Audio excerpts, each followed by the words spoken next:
pacientes han cambiado y he tratado de contemplar seguimientos, que eso también es algo muy importante.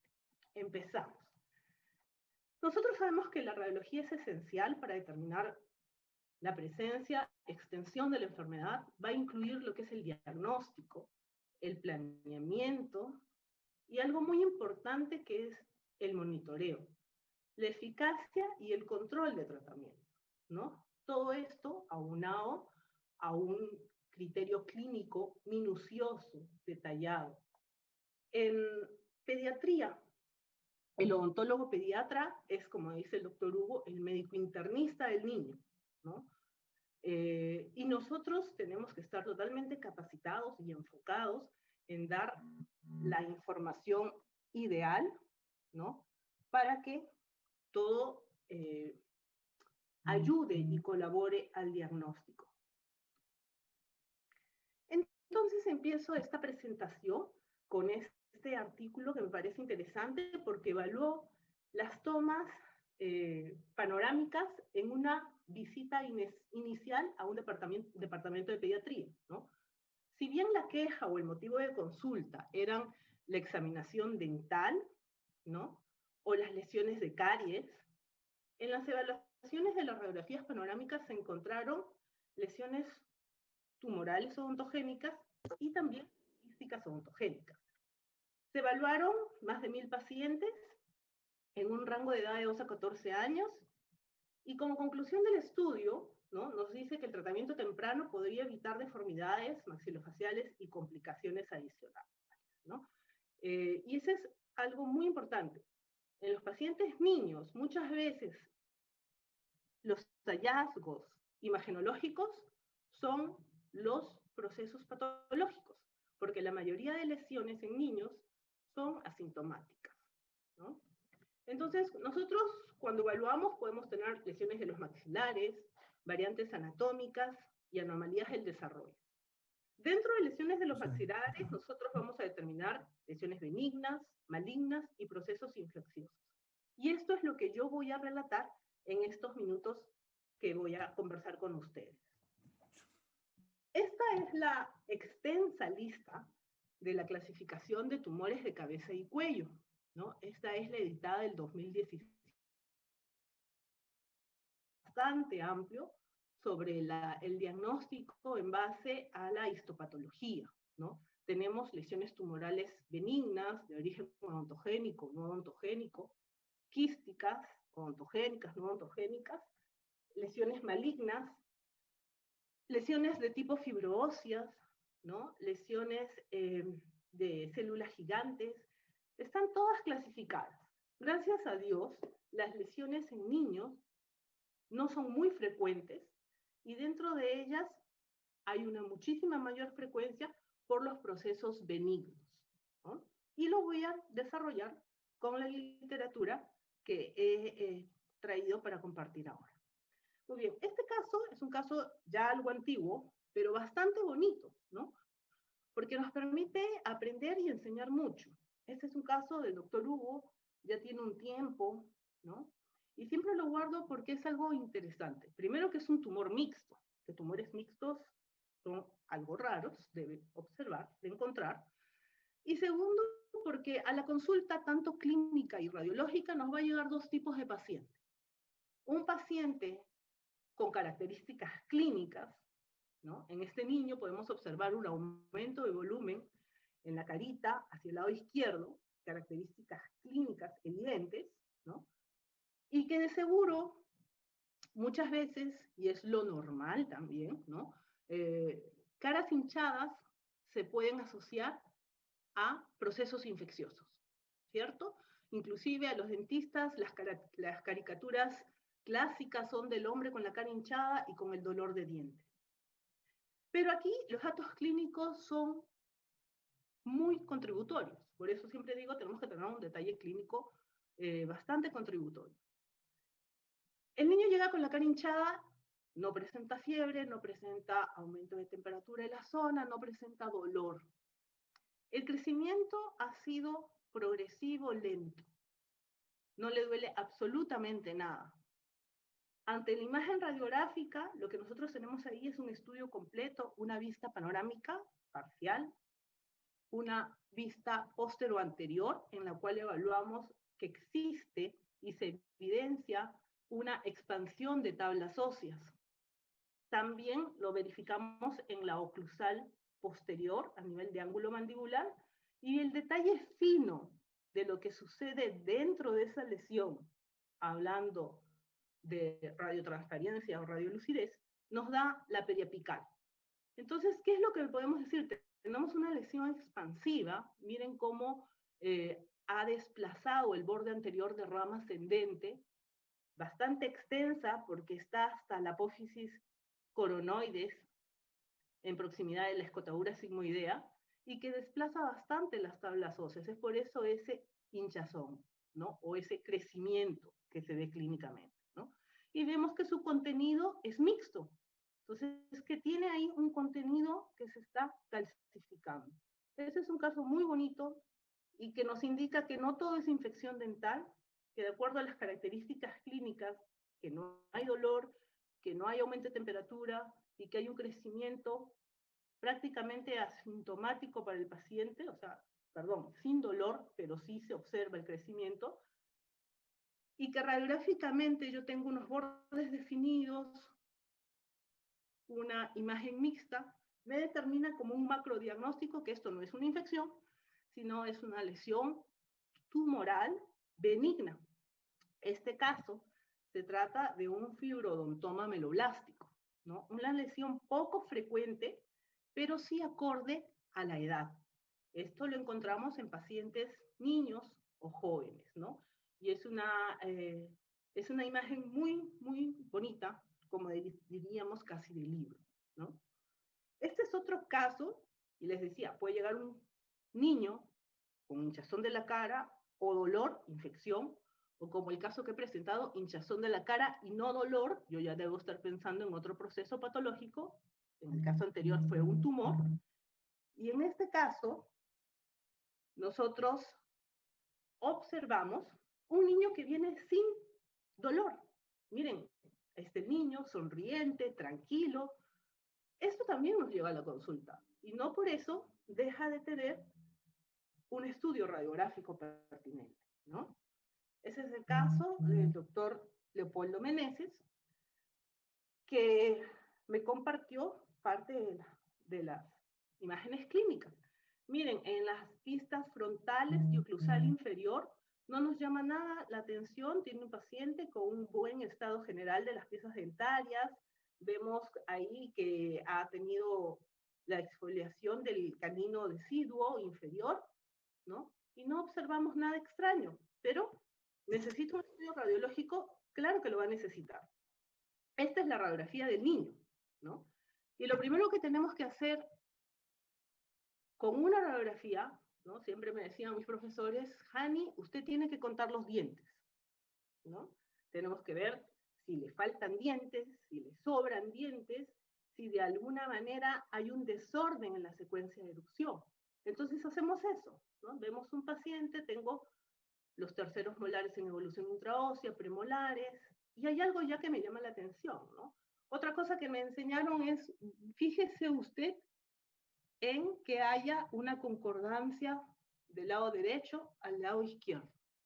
Entonces, lo que yo encuentro es que voy a ver las molares, centren su vista en la pieza 3,6 y 4,6, perdón, 3,7 y 4,7, segundos molares.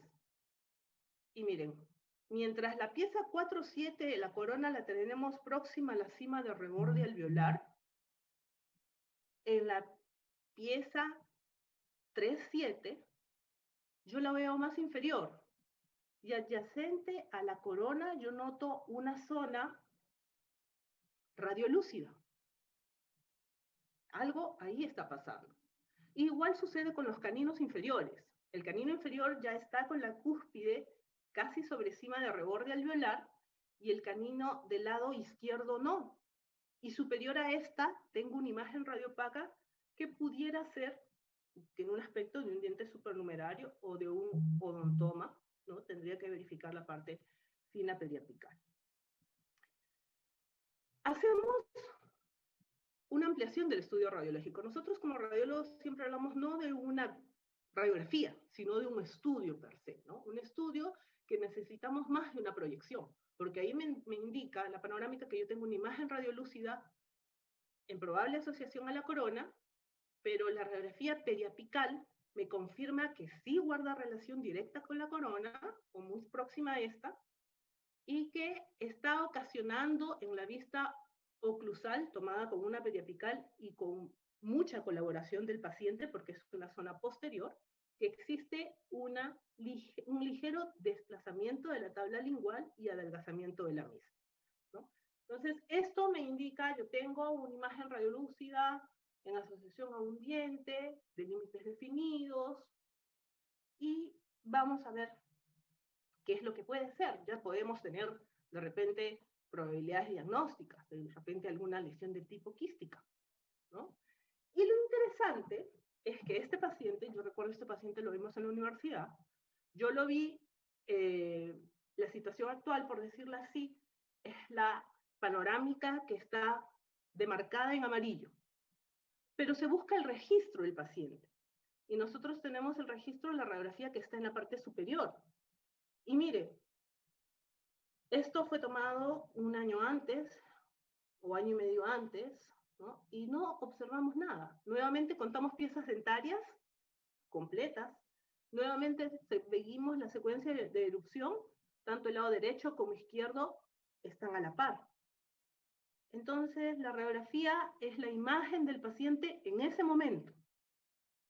Esto también es importante porque a veces los clínicos me vienen a decir, no, mira, Jani, yo creo que se tomó como que a un año y yo todavía lo puedo evaluar. No, lo puedo evaluar a un año, ni menos en un niño que está en un constante recambio dentario, está en crecimiento, ¿no? Entonces, la imagen que nosotros evaluamos es la imagen que tenemos del paciente en ese momento. Y la podemos comparar con estudios previos y estudios posteriores. Eso también es importante. Muy bien, este caso fue un queratoquiste odontogénico. Tengo todos los casos que estoy presentando, los diagnósticos que pongo en el recuadro blanco son diagnósticos corroborados por estudios anatomopatológicos. Este fue el caso de un queratoquiste odontogénico. Le realizaron una biopsia excisional con enucleación, curetaje y colocación del dispositivo intraoral, el tutor. Dio el diagnóstico anatomopatológico. Vemos la imagen prequirúrgica y la imagen postquirúrgica a un control de 6 años, ¿no? Mire acá qué importante es no solo llegar al diagnóstico, sino también observar, ¿no?, el proceso de reparación, ¿no? Nosotros eso lo podemos tener. Miren acá el detalle de la imagen radiolúcida. Aquí se usó un tratamiento conservador, ¿no? Y mire, la molar ya llegó a oclusión. Y un dato interesante, mire el tercer molar que se veía ligeramente con un borramiento de la cortical, completamente conformada la cortical después de 6 años. El niño hizo un tratamiento, un seguimiento, y esto es algo muy bonito y muy interesante que podemos hacer con los clínicos. Ya ahí está con aparatología para ortodoncia, y el caso se sigue manteniendo con éxito, ¿no? Entonces, importante saber que a un niño uno debe tener evaluaciones, ¿no? Evaluaciones clínicas a detalle, evaluaciones radiográficas pertinentes, controles, ¿no? Y quien atiende a los niños siempre va a perseverar que el niño conserve las estructuras dentarias, los tratamientos sean conservadores para que pueda crecer con total normalidad. Este es un jovencito, está en el límite de paciente pediátrico, 16 años, que presentaba un aumento de volumen mandibular del lado izquierdo, señalado por la punta de flecha. Observamos ahí un crecimiento, la piel que la recubre de características normales. Otro caso del doctor Meneses. Y en la radiografía encontramos esto, ¿no? Encontramos, igual contamos, tenemos los gérmenes dentarios de los terceros molares en evolución intraósea. Los inferiores, el del lado de derecha, está casi sobre cima del reborde alveolar y con formación radicular todavía. Pero en el lado izquierdo lo vemos totalmente desplazado en sentido caudal hacia el ángulo mandibular, ¿no? Y vemos una imagen radiolúcida delimitada que compromete todo lo que es la zona del anterior al ángulo mandibular y rama ascendente. Y se extiende bastante superior, casi llegando a la escotadura sigmoidea. Notamos una expansión y adelgazamiento del borde anterior de rama ascendente, ¿no? Ciertamente existe una expansión de tablas, ¿no? Nuestro macrodiagnóstico nos indica que es una lesión, ¿no?, de tipo tumoral o quística, pero de características totalmente benignas. Ese caso también fue un queratoquiste odontogénico. El tratamiento empezó con una biopsia incisional, se hizo igual la marsupialización, se confirmó con el estudio anatomopatológico, ¿no? Miren que estos tratamientos conservadores dan muy buenos resultados, sobre todo en pacientes niños. Este es el control después de 4 meses. Vemos que ya existe una menor expansión en la evaluación clínica. Y el control radiográfico. Este es el primer control después de 4 meses, ¿no? Vemos que el germen dentario ya está ligeramente desplazado hacia adelante. Vemos aquí hay una discontinuidad del borde anterior, porque obviamente ahí fue colocado el dispositivo para lograr la descompresión, hacer que esto sea más pequeño para después hacer la enucleación, ¿no? Y miren el control. Un postoperatorio 7 años posterior, ¿no? Donde obviamente perdió el germen dentario del tercer molar, ¿no? Pero nosotros observamos un proceso de reparación íntegro. Mire, comparamos borde anterior de rama, vemos todavía ese aspecto medio de vidrio esmerilado que es el tejido óseo reparando. Pero es muy loable la labor clínica, ¿no?, que persevera por sobre todo las estructuras óseas del dental, ¿no? Aquí estamos con nuestro profesor, el doctor Hugo Aguayo, yo ando en el centro, y para los que no lo conocen, él es el doctor Meneses, es cirujano maxilofacial, ¿no? He tratado de compartir un poquito aquí la gente que no solamente soy yo, sino es la gente que con mucha generosidad también ha aportado esta casuística que les presento. Muy bien, haciendo un poco de revisión bibliográfica, esta es una experiencia de 15 años sobre lesiones quísticas en pacientes niños. Y del estudio, nosotros recalcamos que la mayoría de pacientes, o casi en totalidad, son pacientes asintomáticos, ¿okay? Son pacientes asintomáticos. Las lesiones patológicas se identificaron en exámenes de rutina. Al no presentar sintomatología, obviamente, fueron exámenes de rutina los que nos mostraron la patología. Los procesos patológicos fueron, en primer orden, el queratoquiste odontogénico, seguido por el quiste dentígero, y en una tercera prevalencia, el quiste óseo traumático. El rango de edades donde se encontraron estos procesos patológicos fue de 9 a 12 años, predominantemente en varones, y la región afectada fue la zona de mandíbula, la zona posterior, ¿no? Muy bien. Esto es otro estudio de 12 años, ¿no?, en el cual también se evaluó lesiones quísticas en una población pediátrica.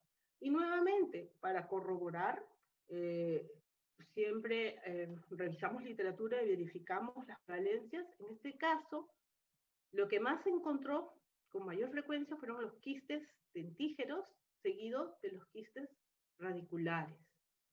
La población más afectada fueron los pacientes entre 7 u 12 años, y también el género más afectado fue varones, ¿no? Y el tratamiento que ellos también más utilizaron fue la marsupialización, el lograr que la lesión quística disminuya de tamaño para después proceder a una excepción, obviamente, más conservadora. Esta es otra revisión también de lesiones quísticas en niños. Se evaluaron 152 casos.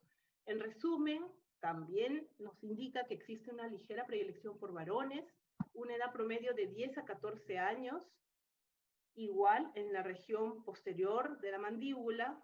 Lo más frecuente fueron quistes dentígeros y nuevamente crecimientos no dolorosos, asintomáticos. Entonces, ahora me toca presentar este caso. Este caso es una niña, un caso del doctor Juan Carlos Remy de Argentina. Él es radiólogo de la parte sur de Argentina, Neuquén, posgraduado en la Universidad Científica, y que siempre nosotros tenemos el afán de compartirnos casos para seguir aprendiendo. Esta es una niña de 6 años, que aparece a la consulta con fiebre, decaimiento, abre la boca y la boquita sola por sí habla, ¿no? Vemos ahí un estado bastante deteriorado de los molares deciduos, inclusive, mire, 6 años, y también vemos los primeros molares permanentes ya comprometidos por procesos de caries dental. Y esta es la vista panorámica, ¿no? Vemos ahí las piezas deciduas con múltiples lesiones de caries, las molares inferiores con compromisos pulpares, ¿no? Lesiones en zona de la furcación radicular, ¿no? Sesos, ¿no? Y vemos también ahí una imagen radiolúcida asociada a una estructura dentaria. En este caso, se hizo una tomografía donde se ve ahí la imagen radiolúcida en asociación a la pieza dentaria, la marcada expansión de la tabla ósea vestibular, ¿no? Tanto en las secciones superiores, los cortes o secciones transaxiales, en las vistas sagittales y en la imagen axial y 3D. Se obtuvo también el diagnóstico de quiste dentígero. Y este es el postquirúrgico del tratamiento. Miren a la niña, sonriente. Es increíble cómo estos niñitos, uno encuentra eso y quizás solamente tenía un decaimiento, algo de fiebre, y ahora, mire, está tan bien. Y eso es reconfortante, ¿no? Eso es bastante reconfortante. Y aquí una imagen con nuestro estimado doctor Remy, que está aquí, hacia el lado derecho de la pantalla, si lo vemos como una panorámica, y nos acompaña en la foto el doctor Jorge Beltrán. Muy bien. Entonces, podemos mencionar que hasta ahora casi todos los casos son casos asintomáticos, aumentos de volumen que uno se da cuenta porque creció. Y este caso es muy interesante porque es un niño, es un niñito de 8 años. Vino y alborotó el consultorio, realmente muy difícil, imagino hasta la toma de la fotografía, muy difícil. Y tiene un aumento de volumen en la zona anterior del maxilar superior, ¿no? Inclusive, clínicamente se observaba como un borramiento de fondo de surco y notaba una elevación del ala de la nariz. Es por eso que la mamá lo lleva a la consulta, ¿no? La consulta mandan una radiografía panorámica, y es la que ustedes observan ahí, y vemos una imagen radiolúcida delimitada de forma algo redondeada, localizada en el maxilar superior en el lado derecho, que está condicionando la divergencia radicular de la pieza 1-2, el incisivo lateral, y también está desplazando el germen dental del premolar, ¿cierto? Por la morfología del premolar, nosotros también podemos decir que está haciendo una inclinación en sentido vestíbulo-palatino, ¿no? Se palpaba y se sentía un aumento de volumen, pero no doloroso a la palpación. Esta señora fue con el niño muy asustada a un médico. El médico ve una zona radiolúcida muy grande que está, pues, inclusive elevando el piso de fosa nasal. se asusta, radiolúcido lo asocia a proceso lítico, ¿no? Y dice, no, mira, esto está yendo más o menos desde la línea media hasta la zona, y tenemos que operar.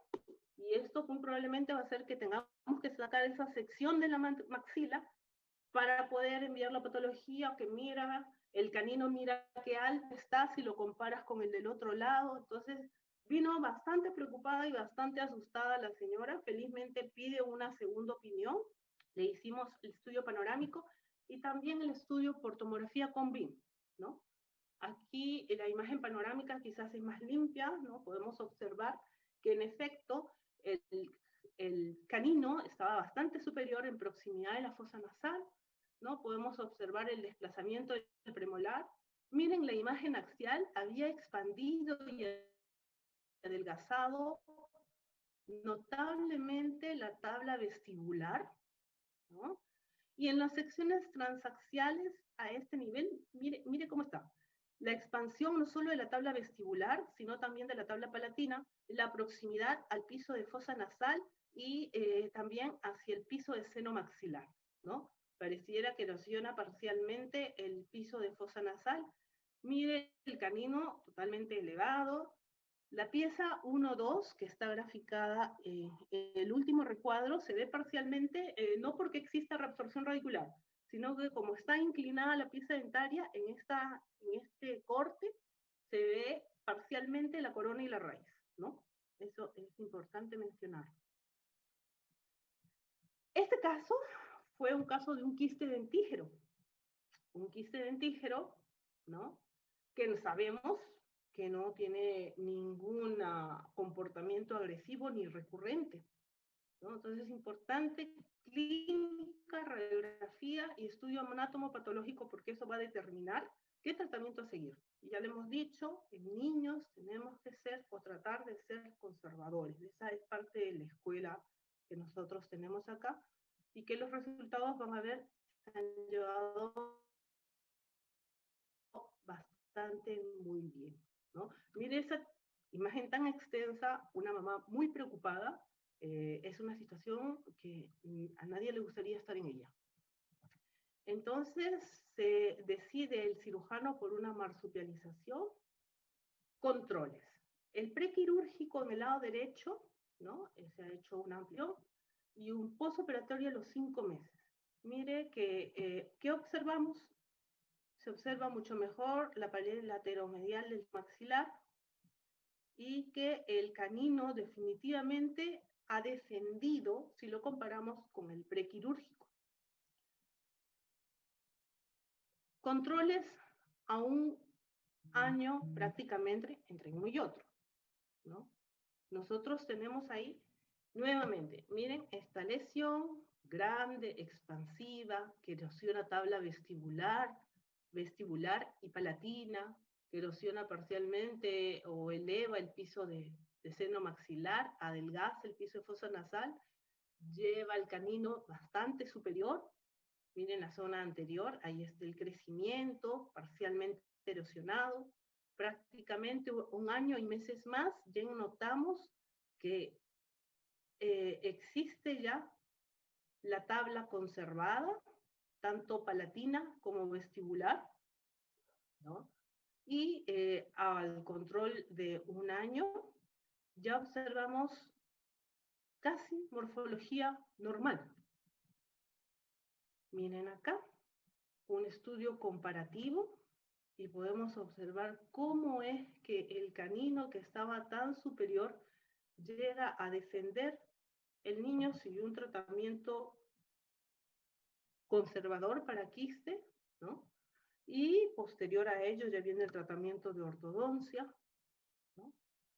Es reconstrucciones 3D comparativas, ¿no?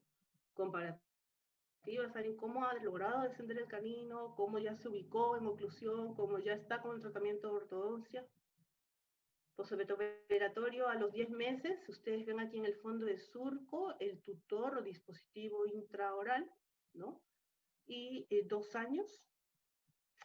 Postoperatorio a los 10 meses y postoperatorio de 2 años. El niño vino de una imagen radiolúcida que podía Inicialmente pensaron en un proceso lítico de muy mal pronóstico y cómo después de 2 años él está contento.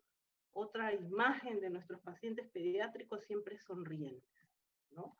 Entonces, las lesiones quísticas pueden tomar gran tamaño, es correcto, más aún en tercio medio facial, porque uno muchas veces crece en el sentido cefálico y posterior o medial y no se observa clínicamente, ¿no?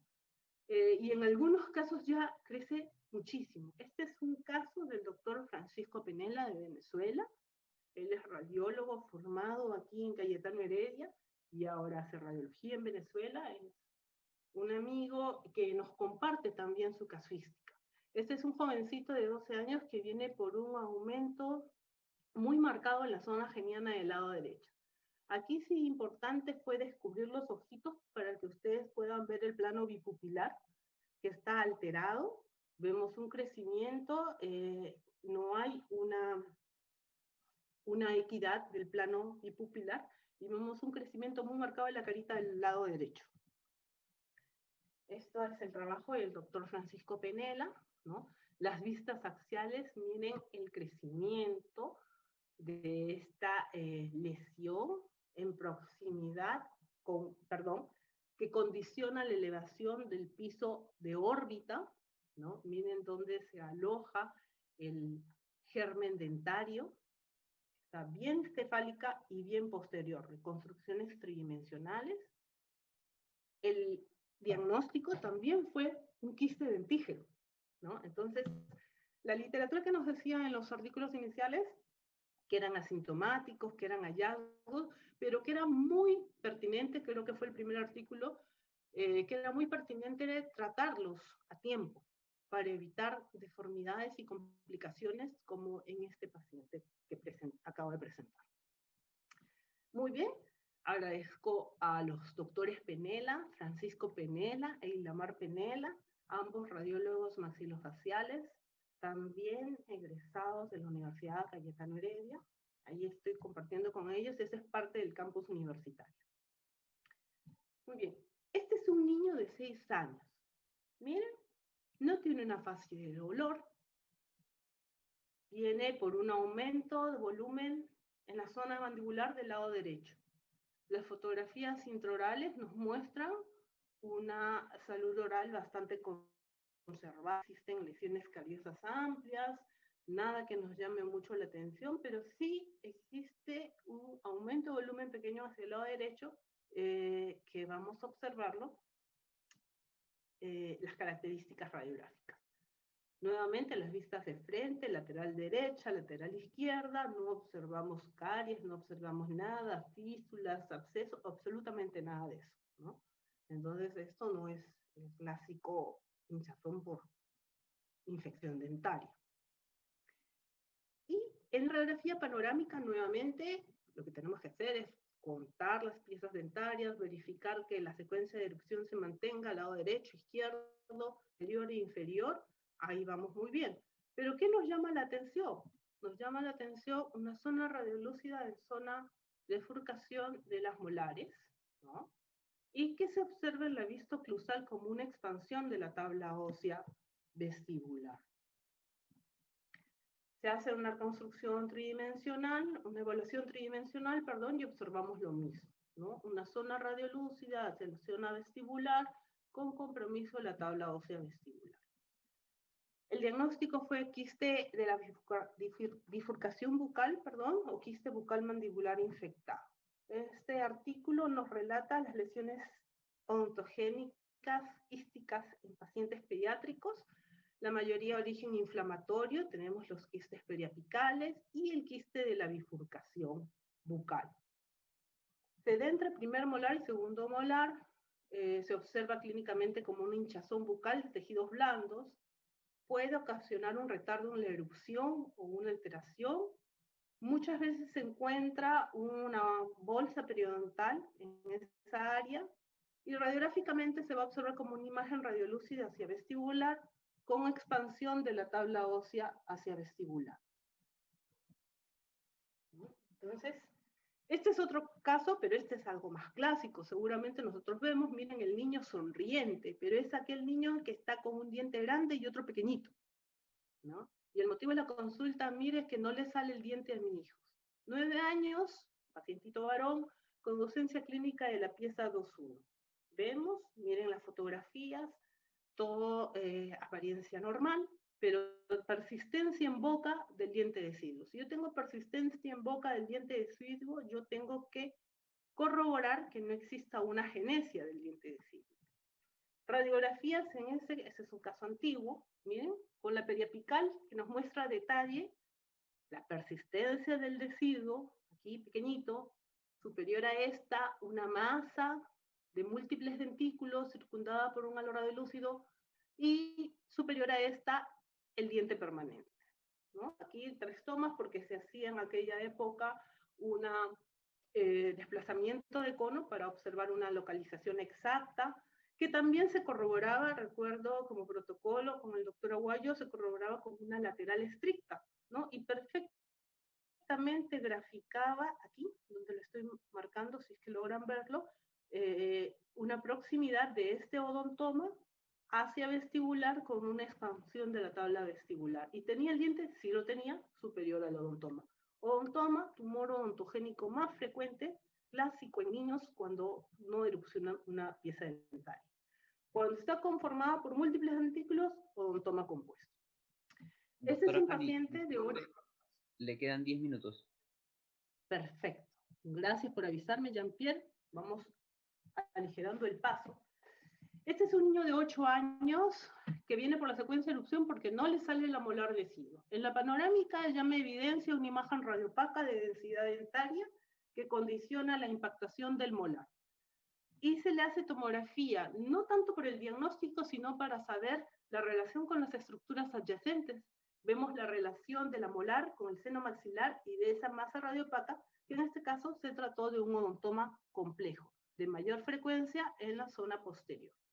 Muy bien, este es otro estudio en el cual ya vemos la prevalencia de tumores en pacientes pediátricos. Dentro de los tumores benignos consideraron o tuvo más prevalencia en esta población ameloblastomas, seguido por odontomas y tumores odontogénicos adenomatoides. Dentro de los tumores no odontogénicos se encontraron displasia fibrosa, fibromasificante y granuloma de células gigantes. Y dentro de las lesiones malignas, osteosarcomas y linfomas. Muy bien, este es un jovencito también en el borde límite de pediatría, 17 años, y refiere que existe una lesión en boca.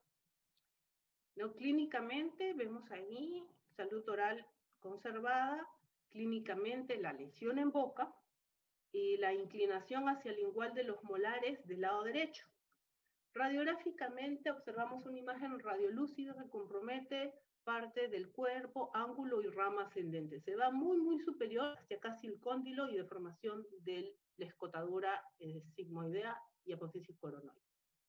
¿Qué nos muestra el detalle de la periapical? Reabsorción radicular. Entonces estamos frente a una lesión benigna, delimitada, miren, desplaza el conducto dentario inclusive, una lesión benigna localmente agresiva. Imágenes de 3D porque es una lesión muy, muy grande. Se observa el compromiso hasta casi totalidad de la coronoides y el diagnóstico fue una ameloblastoma plexiforme infectada. Muy bien. Esta es una niña, 14 años, que viene, sí, con un crecimiento, pero no presenta dolor. Vemos un borramiento del fondo de surco en el segundo cuadrante y vemos una persistencia de un diente deciduo. Son fotografías clínicas intraorales y la radiopaca. Vemos el canino desplazado, vemos aquí una imagen mixta, sobrepuesto, vemos al incisivo lateral y vemos la persistencia del diente deciduo. Se hizo el estudio por tomografía, igual aquí tenemos el canino en proximidad a la pared del seno maxilar, el diente lateral y la imagen mixta, ¿no? Delimitadita, que corresponde a un tumor odontogénico adenomatoide. Muy bien, este es otro caso de un niño, miren, 11 años. Este caso, cuando yo lo vi, tenía un crecimiento muy, muy grande, y fue el médico, y el médico lo mandó a hacerse ecografías y masajes, porque él consideraba, sin radiografía, que se trataba de una lesión de partes blandas. Esto creció mucho, 16 meses, que recién va a un cirujano maxilofacial, este es el caso del doctor Hirochi, vemos ahí Hirochi Concha, vemos radiografía intraoral, no muestra cambios, pero miren las panorámicas, una lesión en zona de sínfisis bastante grande, que desplaza, adelgaza y erosiona parcialmente la tabla vestibular, lingual y el borde basal inferior, que está ocasionando también una reabsorción radicular, ¿no? Y presenta tabiques, características compatibles con una lesión de paciente joven, localmente agresiva, granuloma central de células gigantes. Aquí se hizo un control a los 3 meses, se sometió a un tratamiento conservador de colocación de corticoides intralesionales, y miren los controles, inicial y 17 meses. No se hizo ningún tratamiento mutilante, y el paciente continuó con un diagnóstico muy favorable. Aquí parte la generosidad de estos doctores que estaban ahí, el doctor Italo Funes, Hirochi Concha, Leopoldo Meneses, Wilson Delgado, maestro de todos, y quienes está ahí, que gracias a su generosidad trabajamos los casos juntos, y comparto los casos con ustedes para seguir educándonos. Este es un jovencito de 12 años que viene para ortodoncia. Sin embargo, vemos opacidad del seno maxilar del lado derecho. Y hay una alteración en el cuerpo mandibular de la estructura ósea. Se hizo una tomografía con BIM al observar estas alteraciones, y vemos una alteración en el patrón de trabeculado, en la morfología, un crecimiento expansivo que iba hasta el piso de órbita. Caso de una displasia fibrosa, que también es una lesión tumoral no odontogénica que se puede encontrar en pacientes de primera y segunda década.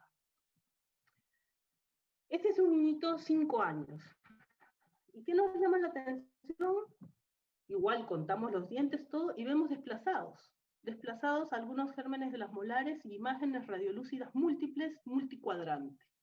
Múltiple, multicuadrante, y el niño un poquito cachetoncito. Vemos acá, miren, niño de 5 años, múltiples lesiones que están provocando retención, impactación y desplazamiento de los gérmenes permanentes. Este caso, no tengo la fotografía, pero se hizo unas reconstrucciones 3D donde vemos ahí los cachetitos bastante marcados, la expansión por el crecimiento óseo, que lo pueden ver tridimensional. Este es un caso de querubismo. El querubismo es una enfermedad infantil rara, se debe a una mutación genética, no tiene signos dolorosos, son expansiones rígidas y firmes a la palpación, son lesiones fibrosas benignas, no neoplásicas, que van a remediar. Importante es el examen radiográfico y el control radiográfico, ¿no? Y quiero presentar este caso de la doctora Margarita Son, de México, un caso muy bonito que ella me compartió. Es un varón de 14 años que viene también para ortodoncia, ¿no? Estas son las fotografías. Vemos que faltan algunas piezas dentarias, probablemente están retenidas, y en efecto, muchas de ellas están retenidas y desplazadas. Y miren a múltiples imágenes radiolúcidas, vista panorámica, lateral y póstero-anterior, ¿no? Eso provocaba la expansión y la alteración. Un caso de querubismo, miren, se le llama así, por la similitud a los querubines y la mirada al cielo por la expansión hacia el piso de órbita. Y controles, 14 años, 17 años y 20 años, ¿no? Y aquí alguien me puede decir, oye, pero mira, Hani, y no que regresionaba con la edad. Y aquí hay un dato interesante. Un médico genetista nos comentó, ¿no? Comentó a la doctora Margarita Son que durante la pubertad las hormonas controlan este cuadro, pero en este paciente hubo una exacerbación por el uso de expansiones maxilares y brackets. Mire, retrocedemos. Inicial, se diagnostica, 17 años, prefirieron hacer la ortodoncia y 20 años no regresiona. Entonces, miren, un caso para aprender mucho, ¿no? Que no es, en estos casos debemos ser muy ecuánimos, muy juiciosos en nuestra calidad de tratamiento. Aquí una foto con la doctora Margarita, ese fue el Congreso de Chile, donde ella presentó este caso como un caso de un seguimiento, y bueno, con tomografía con MIN que no lo he colocado. Y esta es una niña que presenta una tumoración sangrante, dolorosa, de crecimiento algo rápido, un par de meses. Caso cedido por el doctor Francisco Penele de Venezuela. La imagen habla por sí sola, tenemos una lesión dolorosa, ya grande, que podemos decir expansiva, que está comprometiendo la mitad de la cara de esta niña. Tomografía con BIM, este es el trabajo del doctor Penela, y las flechas en rojo señalan unas líneas hiperdensas, ¿no? Ahí está pequeñita, pero si lo logramos ver, yo lo he puesto tal cual en medio del caso, pero vemos ahí el esquema de rayos de sol. Este caso fue un osteosarcoma, ¿no?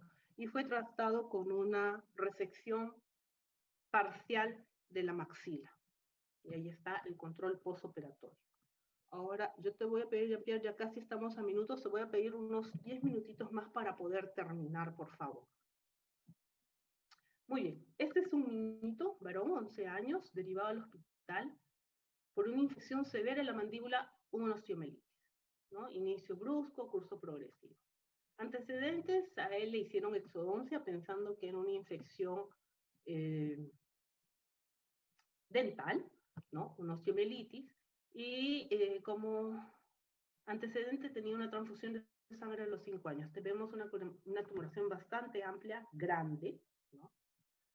Fotografías del niño, ¿no? Vistas laterales, fotografía intraoral, ¿no? Una lesión nuevamente sangrante, ulcerada, infiltrante.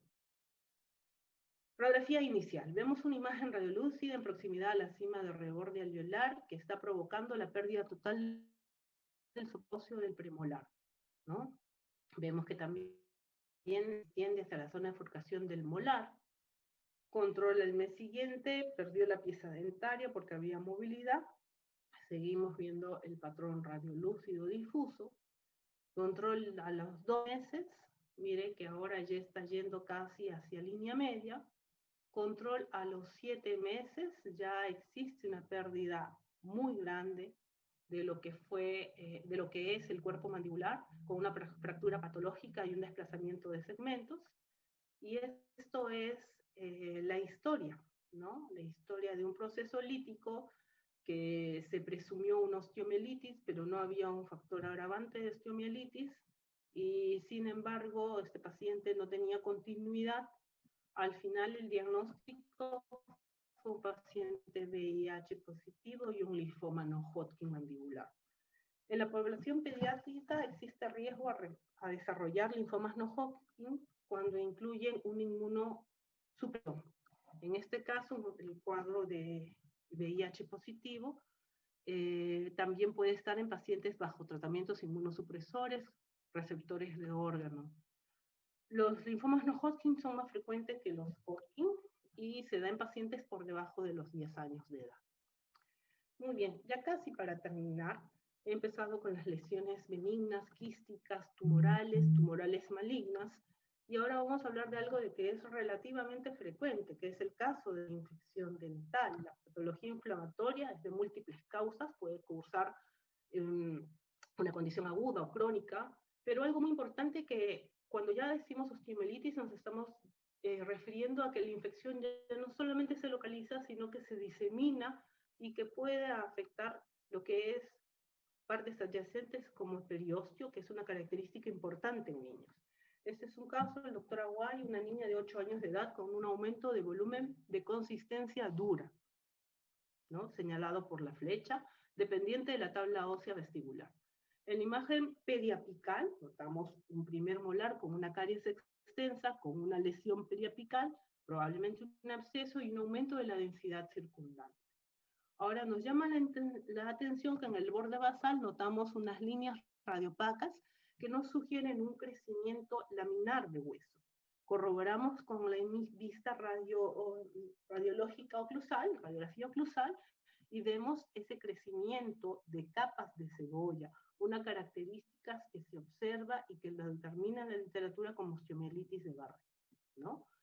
Otro caso, niño de 8 años, primera molar inferior, con toda la sintomatología de un proceso periapical de origen pulpar, y nuevamente a nivel del borde basal vemos borramiento del conducto, un hueso más denso de lo normal, y esa alteración morfológica del borde basal, que corroboramos con tomografía y que se trata de lo mismo, reacción periostal. Lo importante aquí es llegar al diagnóstico, es saber que eso que ha expandido la tabla es hueso, y que no se va cuando se retire el diente, que se va a ir cuando ese hueso se repare. Entonces se puede retirar el diente o se puede tratar el diente, dependiendo del criterio clínico, pero esa hinchazón endurecida va a demorar en reparar lo mínimo que demora reparar un hueso 3 o 4 meses. ¿No? Eso es importante porque quien desconoce u olvida eso puede tener dientes y no vamos a llegar a buen término. Este es un caso, el último caso, ahora sí. Es una niñita de 10 años. Muy bien. Llega porque tiene sangrado espontáneo y ligera movilidad en las molares inferiores del lado izquierdo. Bien, entonces, nuevamente contamos, vemos la secuencia de erupción, pero algo nos llama mucho la atención.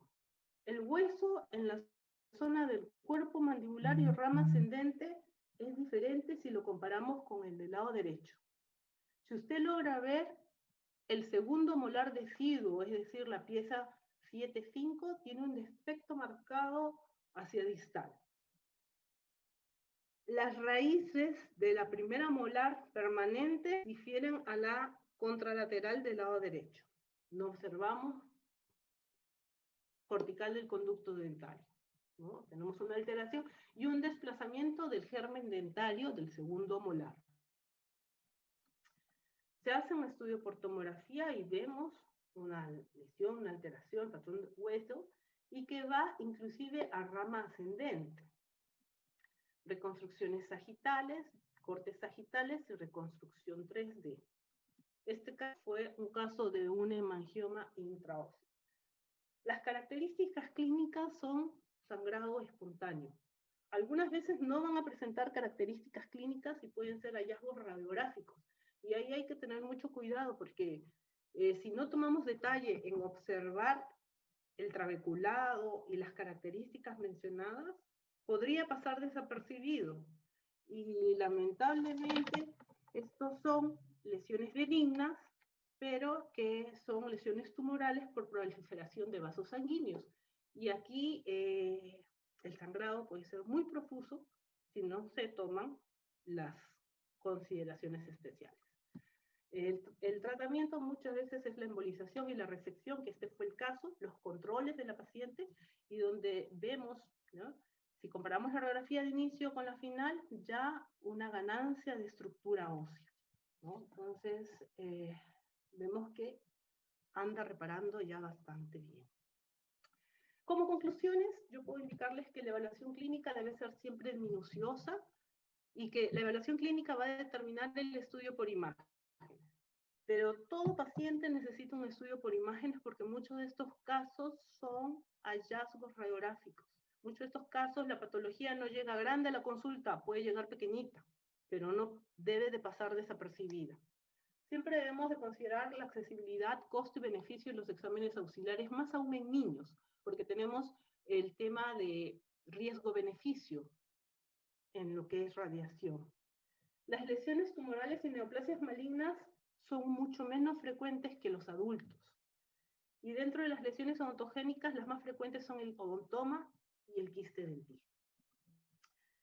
Como este es un caso de pediatría aquí mostrando una foto casi adolescente, esta es mi residencia en Cayetano Heredia, estamos haciendo la práctica. Mire, no había radiografías digitales, usábamos los negatoscopios, hacíamos una práctica con los alumnos.